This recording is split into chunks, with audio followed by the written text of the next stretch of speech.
Hi.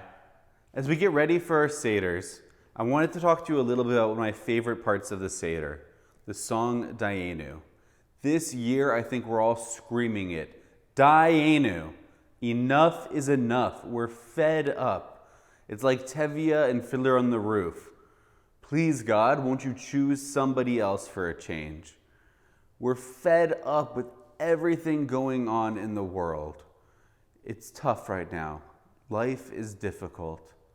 But that's not what Dayenu is about. I want to share a story. There's an old story about a family, a poor couple, an old Jewish couple who have literally nothing.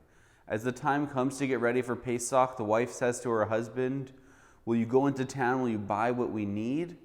And he looks back at her sadly and says, "I'm so sorry, honey, but we have nothing. We can't afford to buy anything, not even a tablecloth, let alone food for our Seder."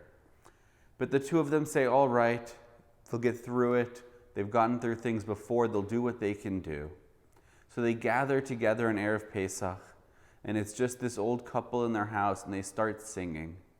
As they're going through the Haggadah, Dayenu, Dayenu. And just when that happens, they hear a knock on the door.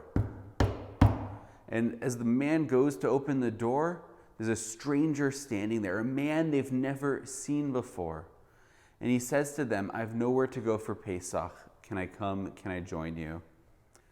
The old man says to the stranger, "We have nothing to offer you, but of course you're always welcome." So he comes and he joins them. The husband and wife are ecstatic. At least if they don't have food and if they don't have a Seder, they have company for Pesach. And they start singing again, only this time a little bit louder. Dayenu, Dayenu. And the man stops them and says, "I apologize, but where's your tablecloth?" And they say, "We can't afford a tablecloth. We don't have one this year." The man says, "No worries." The stranger reaches into his bag, and what does he pull out? The most beautiful tablecloth they've ever laid their eyes on. And he sets it on the table. The couple, amazed by this miracle, are now really appreciative. And again, they dive into the song. Dayenu, Dayenu. But the man stops them again and says, "I'm sorry, but I noticed there aren't any candles lit." And she says, "We don't have candles, we don't have candlesticks." Again, not a worry, the man says. He reaches into his bag, and what does he pull out? A beautiful set of candles and a beautiful set of candlesticks. And again, this goes on back and forth, back and forth. The couple begin to sing, Dayenu, Dayenu. But the man each time stops them. "Where is your matzah? Where is your Seder plate?" And each time he pulls out matzah. He pulls out a Seder plate set with all of the things. And then finally, "Where's the meal? Shulchan Orech, where is the meal?" And the couple says, "We don't have any money for food." And the man reaches into his bag and he pulls out everything. Chopped liver, matzah ball soup, the most beautiful brisket, everything. Roast chicken, all the grilled vegetables. He pulls out a feast from his bag, ready to go. And now the couple sing the words of Dayenu like they've never sung them before. Dayenu, Dayenu, Dayenu, Dayenu, Dayenu. They're so appreciative of this miracle that's been performed for them. They enjoy their Seder, they enjoy their meal. And when the time comes to get up and open the door for Eliyahu, suddenly the stranger vanishes just as the doors open. And the couple have no idea what they just encountered, the miracle that they were given. But they know that this was a gift from God. And that's what Dayenu's about.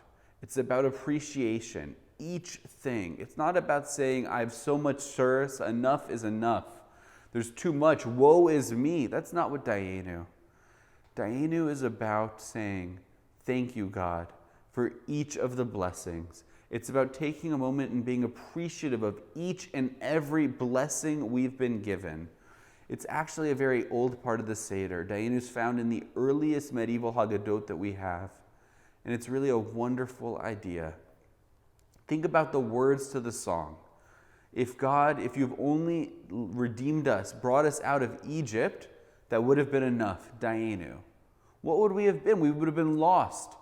The next verse, we talk about God splitting the sea. If you'd only split the sea for us, Dayenu, it would have been enough. But what if God hadn't? What if we were just stuck? God brought us out of Egypt and left us right there to fend for ourselves at the edge of the Red Sea. It wouldn't have been enough. But yet the song says that it would have, because each miracle on its own was appreciative. If you would have given us the manna in the wilderness, Dayenu, it would have been enough. But then we'd just be wandering around. What about the Torah? Dayenu, it would have been enough. And again, we'd have been left with food in the wilderness, and great. But God, if you only brought us to Israel, Dayenu, it would have been enough. The song isn't about listing our troubles and saying enough is enough. That's what the world tells us to do.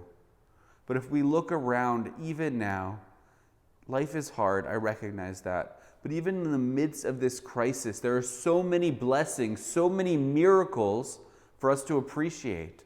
To say, Dayenu, God, enough is enough. To count each miracle and say, even if God doesn't do everything for us, we are blessed with so much. I wish this year I could be with my family in California, my brother in San Francisco, my parents and sister in Los Angeles. But I can't. But Dayenu, I can zoom into them. I can see them. We can sit face to face from afar. What a miracle that is. I'm at a place in time where I can get any book I want downloaded. I can get any movie, any music, anything sent to my house without leaving. Dayenu, what a blessing. I can pick up the phone. I can call my friends. I have food to put on my Seder table. I wish it was my mom's brisket. This year it's not. But Dayenu, I have food. There are people who are hungry. I have clothes. Dayenu, there are people who are naked. I have heat, I have water, I have electricity. I have so much to be thankful for. There are so many miracles in the world. There are so many blessings we have. So this year, as you gather for your Seder, think about those miracles and say Dayenu. It's not about being greedy, about wanting more. It's about recognizing each and every blessing we have is a blessing. Even if life's not perfect, even if we don't have every single thing we want, Dayenu, we have enough. And what a miracle that is. Chag Sameach, have a happy, healthy, a wonderful Pesach. And I pray we get to gather together again soon and see each other face to face.